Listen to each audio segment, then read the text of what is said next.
everybody, and welcome to a peer review episode of the RXP podcast, where, we come together and discuss a specific topic of choice, and today's episode is about Arcane Act 3. I'm your host today, Tiffany, and I'm joined by my lovely brother, Alex. Season 2, Act 3, to be precise. Oh, that's true. Season 2, Act 3.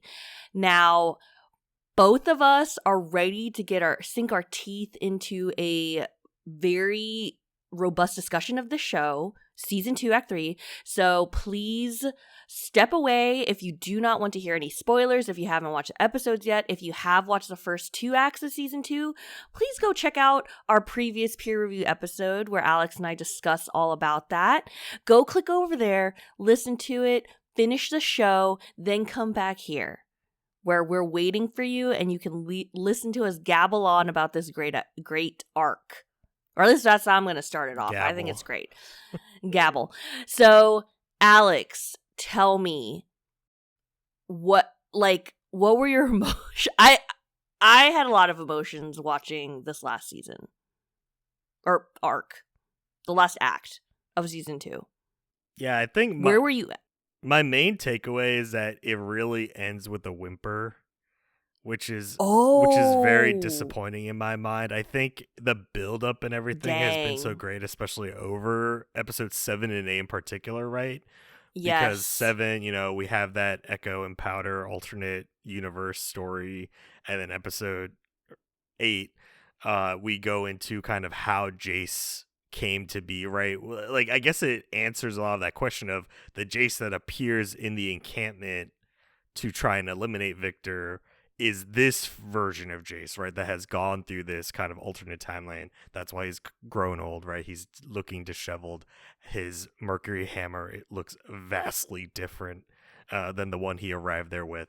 And so I liked all the build-up, right? It gave us a lot of answers. I love all the nods in the episodes, but then when we get to that episode 9 and everything kind of wraps up, I think it doesn't necessarily fall apart, but despite the fact that it was built up to be this great conflict, right, eventually between Piltover and Zaun versus Noxus in a way with Mbessa's forces and / I guess Victor, it doesn't really come together as much as I would have hoped. So that's where kind of my flow was. A great, nice build up and then a very strong plateau. See, I wouldn't use the word whimper for the last episode. I actually was kind of satisfied with the ending in the sense that I really didn't know where they were kind of going to go either, Alex. I was like, are they going to blow each other up? Like, is everyone going to die? Are we going to get a partial, apocalypse, just not as terrible just as where mutually Jace assured destruction. Yes, like not to the extent of what Jace saw, but I thought that this is where we were gonna go, to be honest. And I have to say that I was quite surprised about Mbessa actually dying. I don't know. I almost felt like every main character or champion character was gonna be safe, but to kind of talk about what you were saying, I really liked episode 7. Episode 8 was kind of wild. Just the thought of Echo and Heimerdinger in this alternate reality of like peace and joy, and then Jace is in the reality of like death and destruction was kind of wild. I've seen a lot of memes talking about. There was this one movie, I think was it 21 Jump Street, where the two main characters go on like a drug trip, and like one of them is in a happy balloon world and like the other one is in the depths of hell. Like I feel like this is kind of where those two kind of lined up. It made me laugh seeing those memes. But anyway, I thought episode 9 ended with a glimmer of hope, a little bit of resolution. And, I wouldn't say that this was like the best ending in the world, but I didn't turn off. Like I was like, you know what? Yeah, that's what this is probably the best outcome for everyone without everyone just imploding in the universe. Yeah, I mean, I wasn't expecting a great like revelation to be had as an ending, but it's at the same time where it feels safe. And that's kind of my biggest concern with it because, Okay. us seeing the alternate timelines, right? They're introducing that. I really loved, especially with, we mentioned for Acts 1 and 2, seeing what Heimerdinger and Echo are up to was kind of a big question, right? Because that was presented in the first act Yes. and that wasn't necessarily addressed at all in Act 2. And so that was a great kind of reintroduction of what they're going through. And also in episode 7, it was a great nod, right? We got more nods to champion abilities in the game itself, right? Yes. Because in the game, Absolutely. Echo's ultimate, it lets him go back in time 4 seconds. And so it was just a straight analog to be, the time winder they develop also lets them, they determine the maximum time that the, I guess, body/stability can work is 4 seconds going backwards. So that was also a great thing to see, right? Another extension of having game mechanics translate to the actual storytelling. But yeah, for me and the actual ending, and obviously Echo playing a huge part in that, it's more so I don't want to say I wasn't dissatisfied, but it just felt like the ending is the safest bet. And especially for the fact that if they intend to do more and connect it with Arcane, which seems very heavily implied, that that's what Mm-hmm. they want to do, like what happened in Arcane is going to be canon to the rest of any stories, or at least as far as they can decide which is canon to this same universe, right? Because now that we've opened the can of worms, that we can have multiple universes, so they can probably create stories that don't necessarily have anything to do with the events of Arcane. But yeah, it just felt safe. Obviously, there are character sacrifices, there were stakes. I really Mm-hmm. enjoyed that, right? As I say, any sort of Mm-hmm. story is only worth it when things change. And I feel like losing characters like Mbessa and, probably Jinx as well, that it makes a story mean Oh. more. And only Mm-hmm. if that's the case, then do I care about it. Because, right, when they introduce the multiverse story, it does kind of give me, Pause. yeah, because I'm not the biggest fan of that type of stuff because you can just hand wave a lot of things away to say, oh, this was just an alternate universe, or we can pull in this character from that universe and it'll be all okay. And so it is a risky move, but I think in this case, since it was basically right at the very end, it's not as bad, but we'll see how it carries forward. Okay, so I have two main thoughts that I want to kind of talk to you about. One of them, when you mentioned champion abilities, I loved seeing how they developed Echo's like power. So I don't play Echo, and so I know he can like go somewhere and then come back. But to me, I almost likened it to Zoe. So like I didn't really understand that it was. I just see him kind of go somewhere and come back, right? So I didn't know it was like a time thing. So, but when he says like, oh, I can only go back 4 seconds, it wasn't until he was actually using it in battle where I was like, oh my God, that's Echo's ability. Like, so I absolutely love that. Though he was But using it way faster than on cooldown, He can't use it that yeah, quickly in like, the game. yeah, I know, not with any items that they can equip. But my next question was, yo, when I saw Mel using her powers, Alex, I straight up was like, is she gonna be a champion? She has to be a champion, right? Like I literally was like, we're watching this one character use cool abilities. She has to be a champion. And then I Googled things. Alex, I think she's the next champion. Was that confirmed or I'm like, did I look up with leaks or something? Yeah, Like I there think are leaks. Riot has not okay. officially announced Mel at all, but there were leaks Okay. like a while ago because I think there were leaks for Arcane as well. So Okay. you I kind of didn't tread see dangerous waters if you're looking stuff up out there about Arcane Season 2, because there were Arcane leaks that I believe were also true of the ending. So that okay. was already out there that ended up becoming true. And then as well as there's a very strong chance Mel is, I don't know if she's exactly the next champion, but she will be a champion at some point. I do Okay. So know I'm not sure when this is going to upload, listeners, but at some point we'll have the next champion roadmap update for League. And in that, they'll be talking about upcoming champions as well as upcoming visual gameplay updates. So I don't know if Victor's going to be included in that. That hasn't leaked at all yet. So by the time you're listening to this, maybe it's already known, Victor's getting an, model and gameplay update, or someone else in the Arcane universes. And yeah, maybe we'll know for certain that Mel, is coming out. And she seems like she'll be a support type character, based on the fact that she has like shielding and what seems to be like knockback and stuff. So maybe that will already be known by the time you hear this. Which honestly, Mbessa did not intrigue me at all. Like playing champion Mbessa did not intrigue me. However, Mel, if she's a champion, like I absolutely want to check her out. Like her abilities seem in line with the type of, like, I like playing support. Okay, AP and ADC, but that's beside the point. Okay, I'm gonna push back actually the one other thought that I had, because I want to go back. You mentioned visual update, potentially. When we saw Victor come out in his like celestial form or whatever, his evolved form, Alex, I straight up looked at this guy and I was like, he looks like Aatrox to me. Did he remind you of Aatrox? Like his face, his like face mask. I don't know. I know I'm like kind of reaching here, but I was like really confused for like, I mean, it was like 2 seconds of confusion.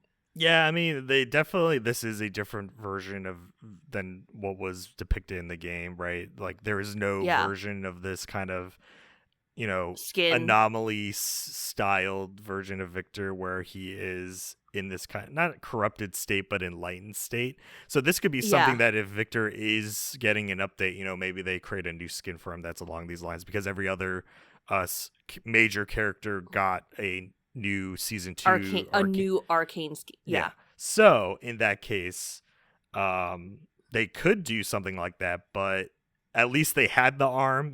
Part of his iconic design in the game was having his additional arm in the game. It's laser a mechanical arm.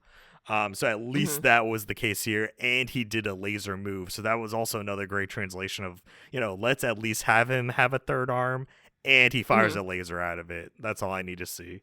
Even if it doesn't kill anyone, despite it being called Death Ray in the game. But I think, like I say, it's their way of taking a different approach with these characters and their depictions, which I don't mind at all.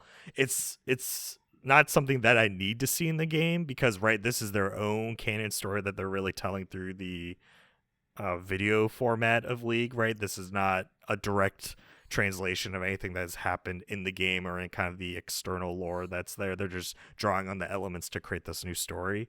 So I didn't necessarily get Aatrox vibes, but I guess it's the design and how he's like smooth and there's a lot of like geometric angles to him could be it, because Aatrox's model or depictions are also very similar, but I don't think there's any straight connection, right? Because Aatrox being a Darkin, I'm not sure that's they don't bring that up in Arcane at all. So it could be something that goes in the future once we get to that point of talking about it. It might have honestly just might have been his face. Reminds me of the like triangular like face of Aatrox. So I was like, what is happening? Do you think that, okay, well actually hold on. The revelation when we see Jace in his weirdo world, right? In the Apocalypse Town. And he's just migrating to this point where you see almost like a creature holding a rod in the ground. Like, did you immediately be like, that's Jace? To me, I saw that and I was like, was that Jace in this, wherever we are, in this version of reality?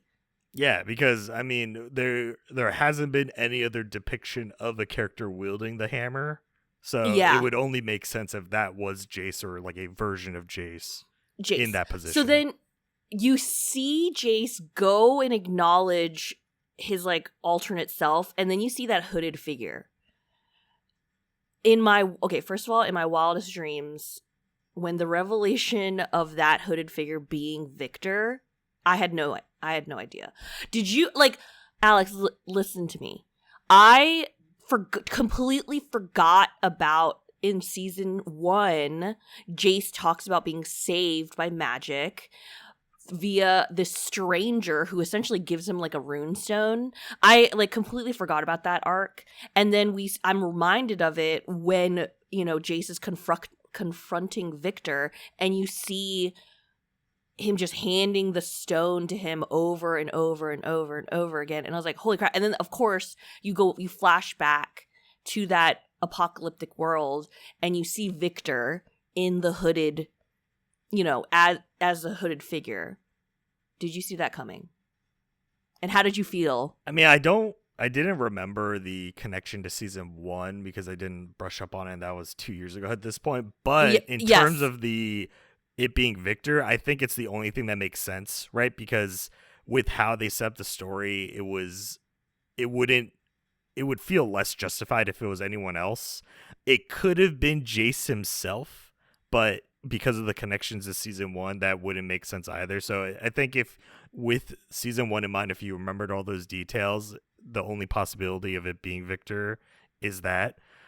So I necessarily wasn't thinking about who it was, Me neither. I was like, I thought it was just some mystical person. Right, but it was something that them revealing who it is kind of within the bounds of reason, where I'm like, okay, the fact that you've done this kind of multi-universal thing and that this version of Victor would have this power, I think also makes sense to be able to go into these different universes, and he's trying to help, right, or influence the outcome of these worlds by giving them these runestones. And in the depiction, right, he's giving different runestones each time, so he doesn't know which one is going to be the one to help like actually solve this problem. And so I think he's also going and testing, right, because it wasn't until the version that he appears in that world in is the runestone that he gave to the version of Kid Jace that grew up to be that.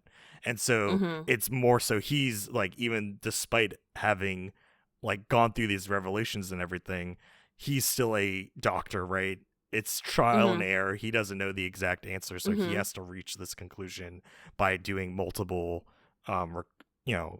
testing, right? Simulations. Right. And so I think a lot of it too also plays into the character, which is great. But then at the end of the day, it was something that I think, more keen-eyed viewers would probably reach that conclusion, I feel.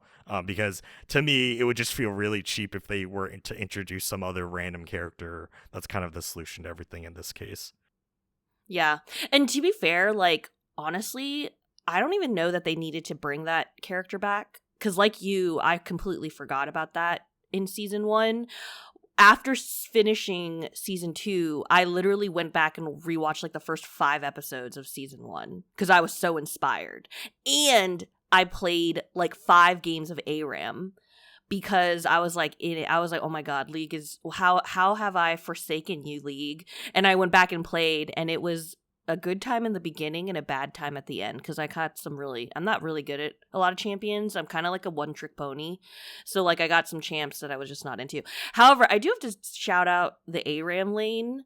I don't think I really understood the rebranding of it, and I love it. Like I didn't like one side is like Zon and the other side is like Piltover. Like that's really cool. I really appreciate that. So shout out to the game. Everyone go play a game of ARAM and come back and let us know how you feel about that look. So, we have the arc of Jace and Victor with, the other 2 main characters, or rather, I guess 3. You have Kate, Jinx, and Vi. Do you actually think Jinx died? I don't think Jinx is dead at all. I think Jinx survived. I think for the purposes of the story and based on how it moves, like if they're using this as canon going forward, like Jinx is dead. No. Okay, this is why I think Jinx you're wrong. and Work are dead. No. So there's a scene towards the end of the episode 9 where Caitlyn is staring at a outline or blueprint of the location of the final battle and staring at the vents. Yes. Okay. And then you have this literally the random last scene is a blimp flying away, and then it flashes Jinx's graffiti. Like, I must have missed the graffiti, because I remember the blimp flying up, but I assumed that was like Vi and Caitlyn going somewhere. I was like, who the hell is that? Like, when I saw the blimp, I didn't know. But Alex, there's literally a second and a half of the pink and blue and monkey, mouth or whatever. Like, there's literally the whole flash of Jinx's vibe in the last second, and I'm like, she's alive. Because I also was like, did they really kill her? Is she really dead? And then I saw that, I was like, no, Jinx is alive. Jinx is alive, and she's going somewhere else. She's leaving them behind, and she's letting Vi just move on, and she's taking herself out of the situation, and that is my canon. That is a world's canon, Alex. I need you to understand. I need you to go back and rewatch that last second. I mean, I think that would only work as long as they don't try to use it as a story point in the future. If they ever have Vi appear somewhere else, right? And Jinx, or even Jinx by herself appear somewhere else. I prefer that. That's a fine outcome as long as they don't use that as a motivator to bring them back together. To push the plot forward. It's mostly because I think the story's done. As we discussed, I prefer them not to harp on this sister story anymore, because they've kind of resolved this entire arc, especially with the idea behind a hex tech and everything. And mostly, right, a lot of this story, because it's based around hex tech, it is just based around magic in general. And so with Vi and Jinx being the backdrop and being involved in this world, right, that this war that kind of occurred between Piltover and Zon, and by proxy Noxus, that I want to push forward with that mage, with that magic archetype, that story. And I don't think Vi and Jinx have any more to play in that. They can appear, and that'd be great to see them again in other places doing what they do, but I don't want any kind of story focused on it. I mean, that's fair. We kind of got a lot. I mean, we were blessed with great storytelling with the show, so I'm okay. Okay, I'm shouting it out there, audience. Jinx is alive. Next, where did Heimerdinger go? Is he dead? Is he just in a different dimension? Maybe he went back to Bandle City, He went back to Bandle City. Right. They do travel in mysterious ways. Can I tell you that I was a little bit perplexed about Heimerdinger's being in an alternate reality for 1,000 years? No, 1,000 days, I think. Or 1,000 days. Yeah, it's only 3 years. So did he shift in there in a different time than Echo? Yeah. I guess so. They all the anomaly, as it's aptly named, works in strange ways.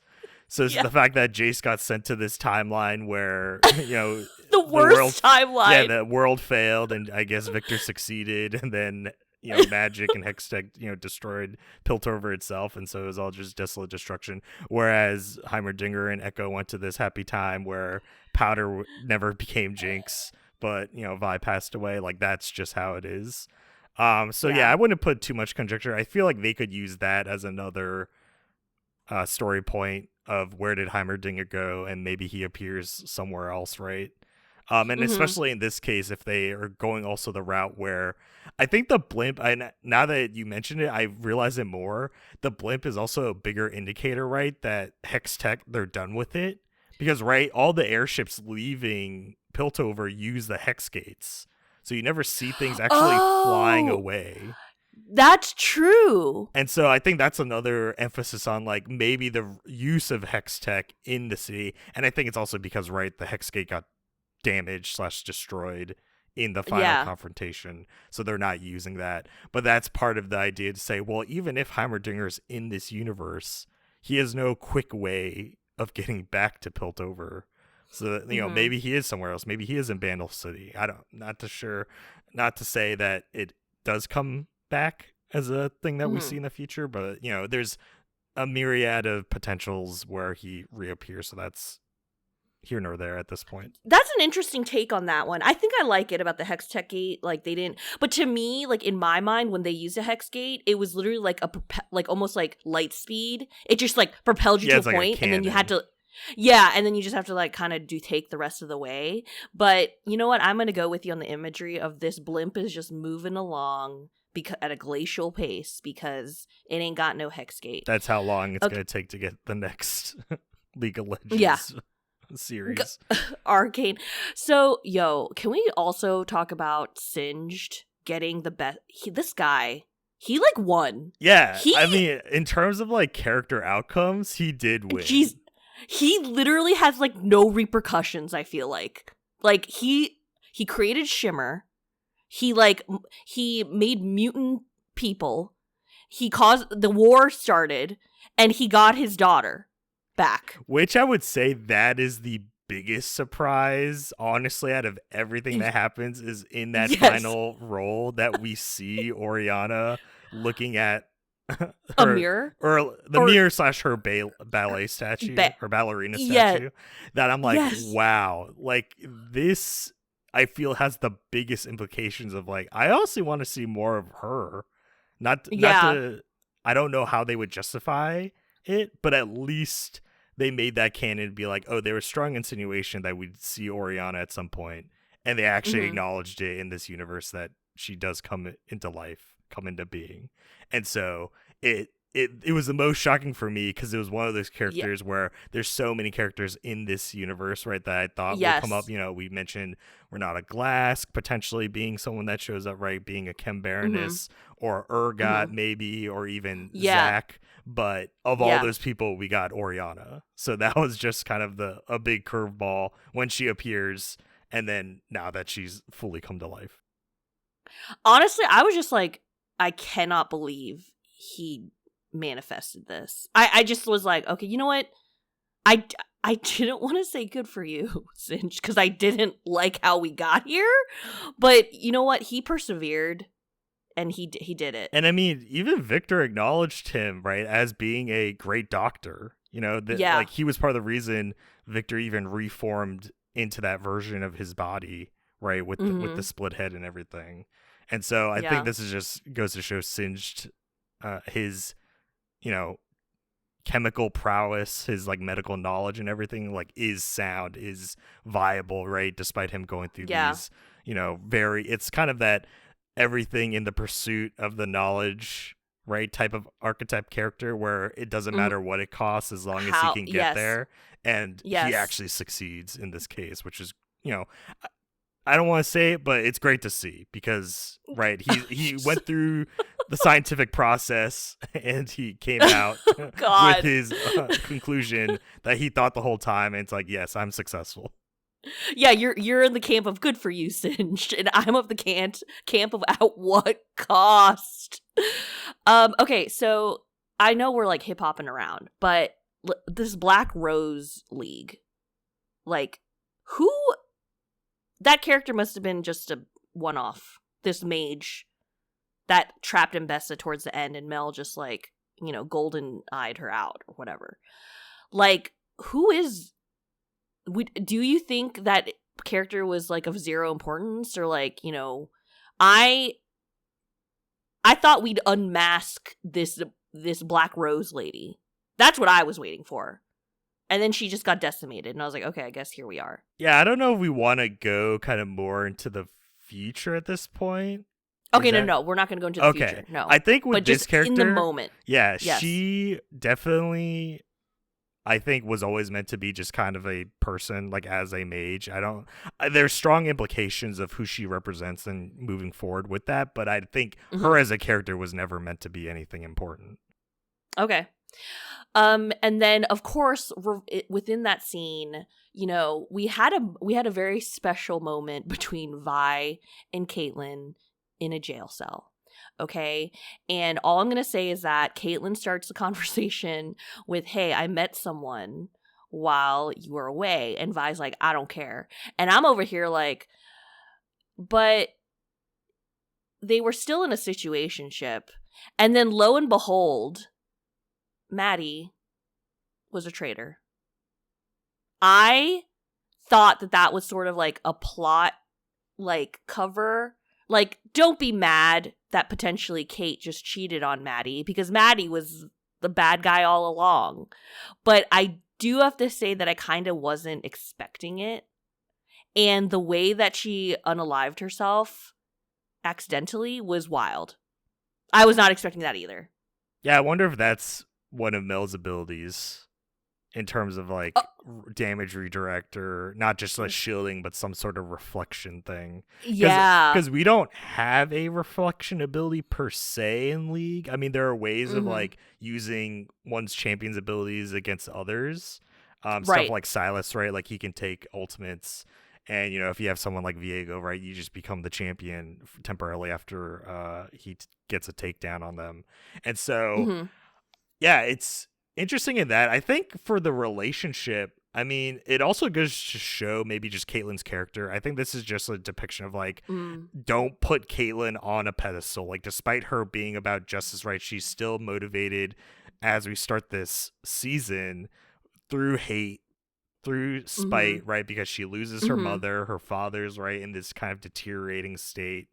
And so maybe Caitlyn as a person is not great. And so despite her trying to be honest, and she is honest in that moment, it's still a thing of like, well, maybe they want to justify it with Maddie being a Noxus plant, and that's why even Mbessa makes those remarks of saying, right, you don't want to mix business, professional entanglements. Yeah. And so in those cases, I'm like, I think this just goes to show like Caitlyn's a very flawed character, if not one of the most flawed in the entire series. And, you know, you can use whatever justification you want, but despite Vi wanting to be with Caitlyn, especially up until the end, right, where Caitlyn has her eye patch and they're sitting at the fireplace, and they talk about how, you know, Vi's like, I'll never leave you, basically. That in a way, maybe Vi's just too good for Caitlyn. I think that's probably the takeaway. Like, Vi as a person, despite her also having many flaws, is ultimately a better kind of more maybe morally high type, at least in comparison to Caitlyn.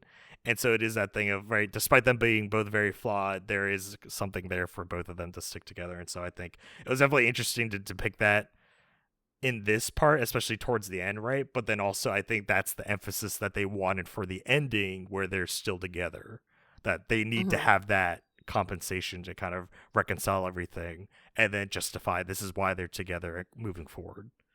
Yeah. They kind of complete each other. Yeah. The best parts of each other. Yeah, man. Honestly, I think that this act is my favorite. It might be my favorite act of season 2. Oh no, it's easily the best act. They answer, it's paced very well. I think they answer a lot of questions. And despite how it ends, I still feel like we get so much development and it focuses on the things that matters most, right? I wanted the answers to what's going on with Hextech and the anomaly. I needed, right, the Victor Jace kind of resolution of, you know, this is where all of it started, right? This is literally the seed of destruction from the first season, to say we brought this technology into the world. It's up to us to kind of have that responsibility to remove it or deal with it as we see fit. And so it hits all the high notes, and I just love all the small details, as we talked about. Also, another small detail I want to mention, episode 7, right? Every episode starts with the record player saying it's a Netflix series. And for 7, the record is actually not the usual record. It's that has Vi and Jinx on it, but it has Echo and Powder. I didn't notice that. Yeah, and I thought it was a very fun, small nod, like that they do throughout a lot of these episodes, to say we are playing this story, and in this episode, which it was the entirety of the episode, is the Echo Powder story in this alternate universe. So I thought that was another great touch to indicate to you, to be like, oh, this isn't the usual story we're playing. This is, you know, this is a record of something else. And the fact that they're records, it's also the literal meaning of, right, we're going through these records, these stories, these kind of memories. And so that being specifically different was also very neat to see. I love that. You know, my heart really hurt, actually, when we were in that world and we saw Milo and that other kid. I don't remember that guy's name. Oh, and they've actually like grown up. Yeah, but they didn't pass away. Yeah, that was rough, kind of rough. I was like, oh no! And then I do have to say, at the end of that episode, when we see that that Powder had the stones all along, like, and then I got chills. Like, to me, episode 7 just kind of said, like, hex tech is destructive, or like the arcane is destructive, and so like that that kind of made my heart ache, because you have this universe that just didn't have it, and they're like prospering. But that So makes a lot of sense in the world that League has already mhm. set up. And so, if we get to that Yeah. point, I feel like it's something I bring up again. But I do like how they, this is called Arcane, and there's a lot of references that Victor makes to the Arcane, right? And so magic is very important to this universe, and it has a lot of implications, whether good or bad. And so that's something that I think, even if they don't call future seasons of the show Arcane, right, and it becomes different titles, Yeah. Arcane is still very pivotal to the overarching message. Yeah. So as we're winding down on our thoughts, we're gonna talk about the future of where we think the show is gonna go.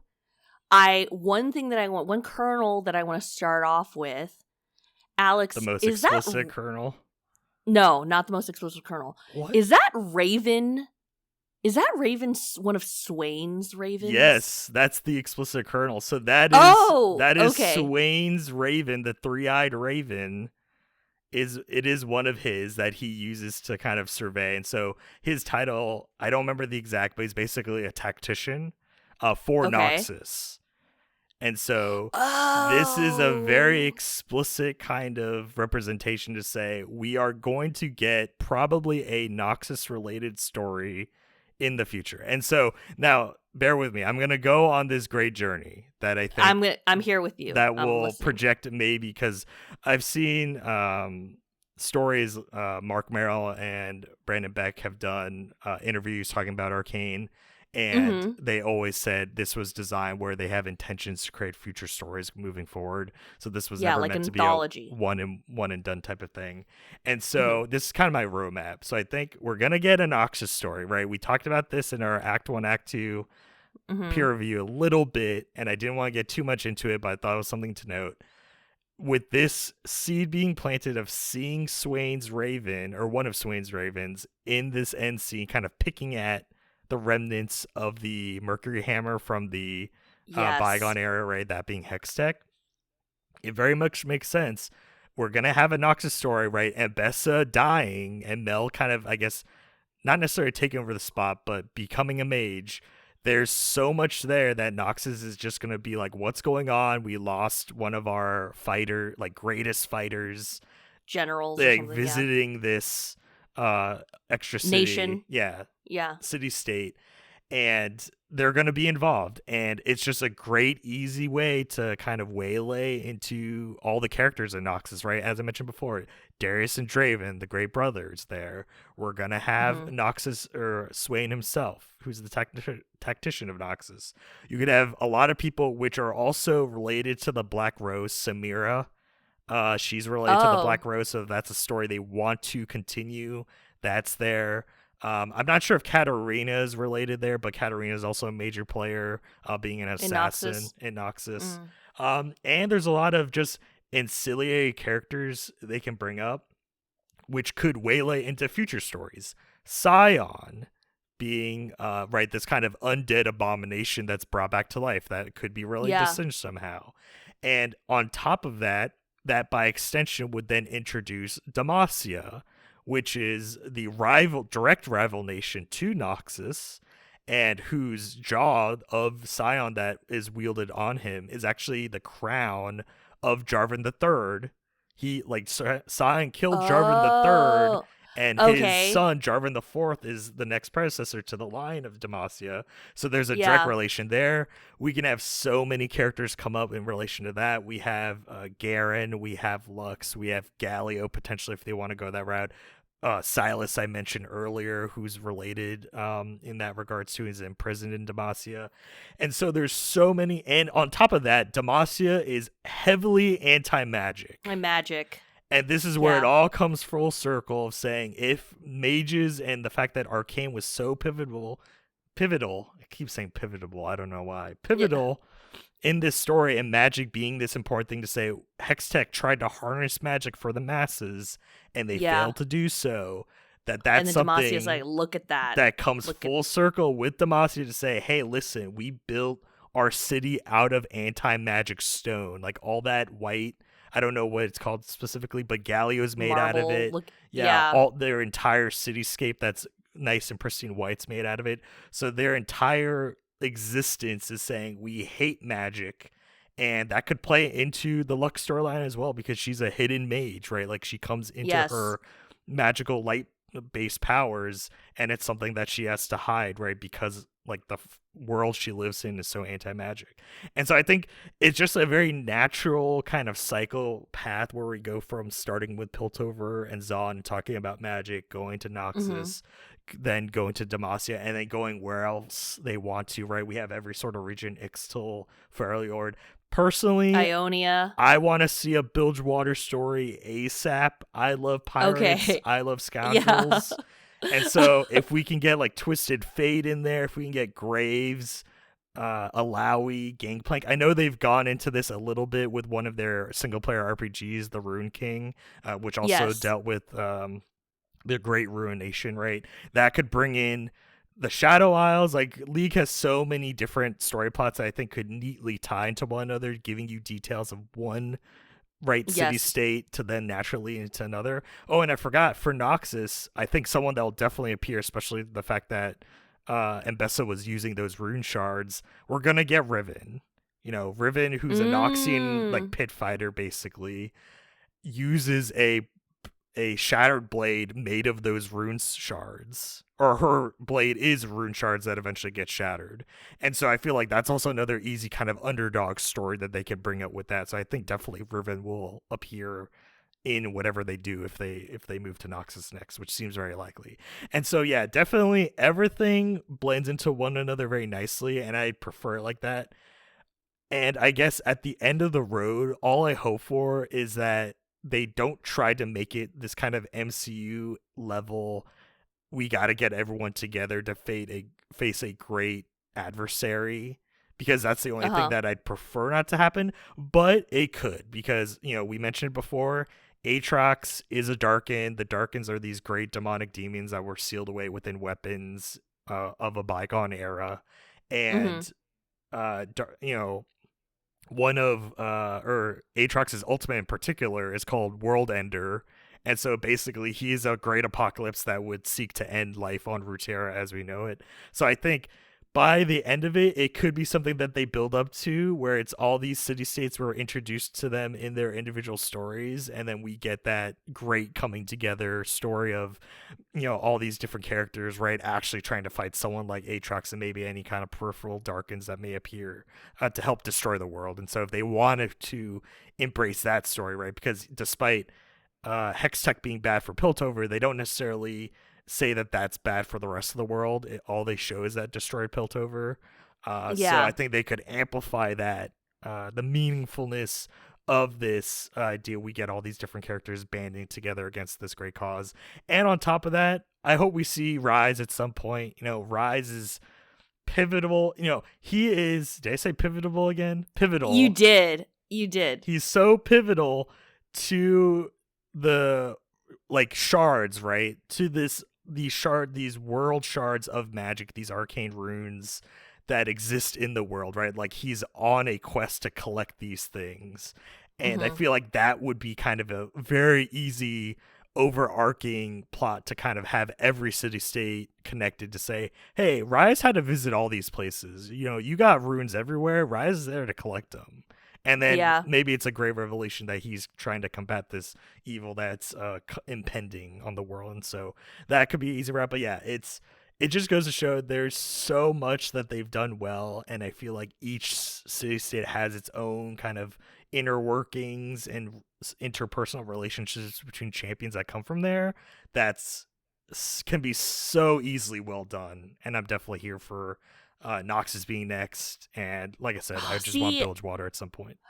yeah, I'm like not into the idea of Noxus being next, and like I think it's because I don't have as much attachment to any of those characters, and I don't like playing any of the champions. Except I am intrigued by the potential Draven and Darius storyline, mostly because also I feel like Mbessa's number 2 literally like kind of looked like them. So to me, like if that was like the third brother, like I could believe that kind of situation.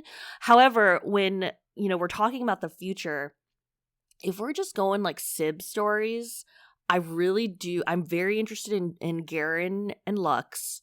Just the idea of like Lux being a hidden mage and Garen, or, you know, just having her to hide herself. And like, I want to see how that like tenses up their relationship. I would imagine that they're close, except, you know what I mean? But Garen's probably all, you know, he's all like, magic is gonna ruin us all and like so anti-magic, but I could see him like obviously very much deeply caring for his sister, and the, you know, Lux just being like, I can't tell him, and then just them coming to a head. Like I can just see the emotions. Like, I mean, if they want to make it be a Demacia Noxus story, that's how we get it. I feel like that's such a great setup. Is to have that yeah. brother sister tension there, also Mhm. connecting it back to magic as well as what's happening in Noxus.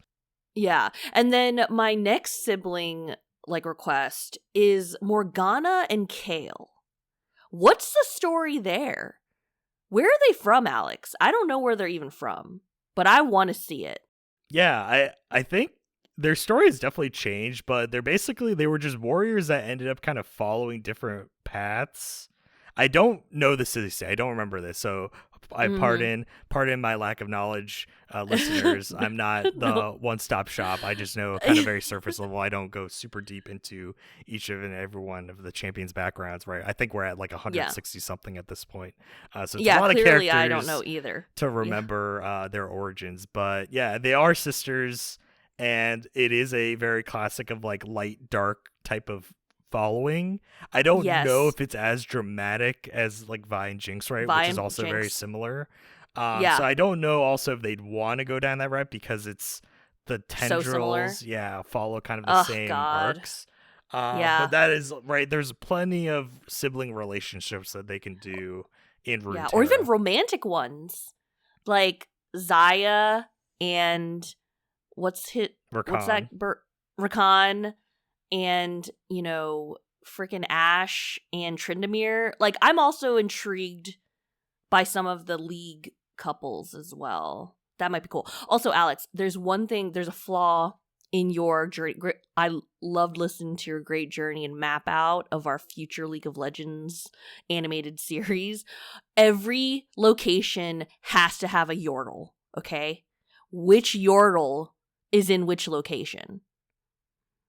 Do we think, is Poppy in Demacia? Yeah, Poppy's in Demacia. Very easy. Okay, so Poppy's in Demacia. Is there a Noxian Yordle? Is there one or is there not one? Man, like, I don't think there is one, but honestly, it's time for just whip out Teemo, you know? He can just appear there. I don't know why he's there, but it's just time for the Swift Scout to make his grand reveal. I think you're right. And he could be the comic relief too. Yeah, I really think that every location should have, or like, you know, if we're going mapping out each series and everything, I really think that we need a Yordle rep in every single city-state. So instead of getting a Bandle City proper story, we can just get their representatives present in every other story. Yes. Okay, yes. I prefer that. Yeah, I think that too, because I really think that a Bandle City story might be too... I don't know if campy is the right word, but I feel like it almost like it would make a good kid show. Yes, that's what I was like, I feel like that would be for like a younger audience. Like, I don't know, you can't make the Bandle City like gritty and like not that I'm saying that we need a gritty show, but I'm just saying that like their stakes are never that high, especially with Heimerdinger talking about we have nothing but time. Like literally Yordles live for eons. So like what is even going to be an issue? They'll just wait it out or something, you know? I just had the epiphany. I feel like for Noxus, and I don't think he's connected, but they could just do Viger. Oh! You know, he's related to magic. He's very evil, and Noxus is painted as a very evil city-state. Like, I feel like he could blend in very nicely with some sort of story there. Okay. I'll take that. I mean... Yeah. He's sort of like almost listed as like an antagonist in the Bandle City game. Like Vagar's, everyone's like, what's Vagar doing? Like, what? He's up to mischief. And I'm like, I don't know what he's doing because I still haven't finished that game. But anyway. And we still don't know what he looks like, right? He's always cloaked in his purple outfit, and he's just like kind of a black silhouette. He's kind of like Vivi. He's basically a direct correlation to Final Fantasy IX's Vivi. I mean, that's kind of true. But that, to me, I'm like, that's good enough. That's what you look like. That's fine. But that could be a great reveal of what does Vagar actually look like under the hat. Dude, no, I think our imaginations will make him better. Everyone's going to be disappointed the moment we see Vagar. Like, they just make him the most derpy, sad-looking Yordle, and you're like, oh, man, now I feel bad for you. Yeah. Oh, my gosh, that reminds me, Alex. What?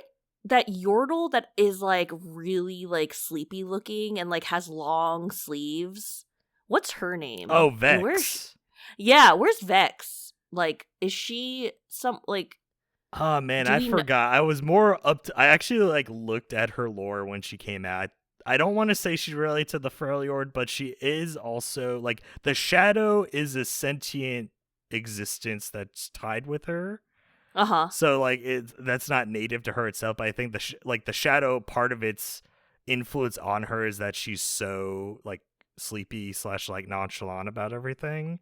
Yeah. I don't know where she could appear. I mean, I don't know if she had like pivotal I gotta correct that time. You did. Role in any sort of other champion storyline, but she could just be like a one-off thing. So maybe, but I don't expect to see her anytime soon.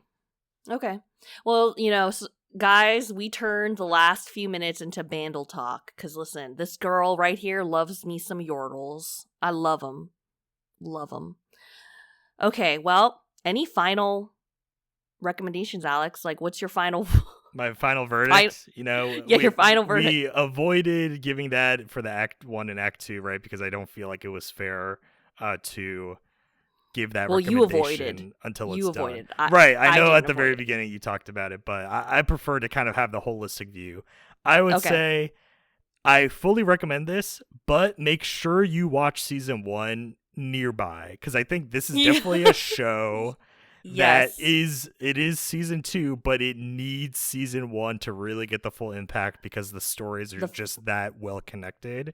Absolutely. This isn't like any sort of other show where it's like a sitcom or even something long running where you can maybe forgive and forget the details in between seasons. Like, this is something that prides itself on you remembering everything, recalling it, and using it to enhance your understanding of the world, right? As Tiffany mentioned, the cloaked figure having way appeared back in Season 1, and that ended up being a very crucial moment to say this is kind of a detail that needs to be there in order to explain a few things. And so it's something that it seems like they obviously had planned from the beginning, so this was designed as a Season 1, Season 2 story, so I recommend this as a whole watch. Every episode's only about 40 minutes, and so it's 18 episodes at 40 minutes each. It's not that much, so definitely, if you can spare the time, watch the whole thing.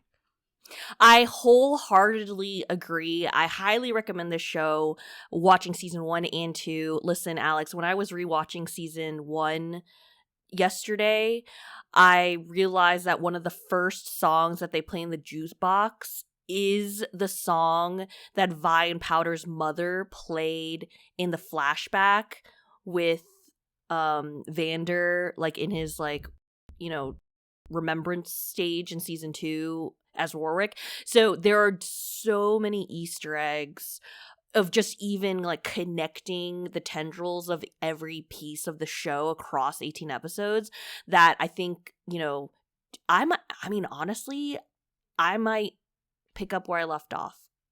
Who knows? I just loved it. I love the whole arc. I do have to say that personally, I think Season 2 is a lot stronger. That might be my bias because I, obviously just came off watching it. But also, it's just, you're just getting more and more, right? Season 1, you had to set up who these people were, what the city is like, what everyone's motivations are. But Season 2, you get to wrap up everything. And I feel like we got a good handle on where every character has left off. I do think Warwick is dead. I think Jinx is alive, but I could believe if Warwick is dead. That's just where I'm going to end off there. Okay.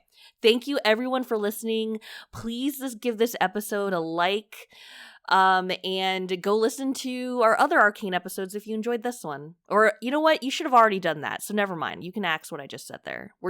Thank you so much for listening. Have a great day.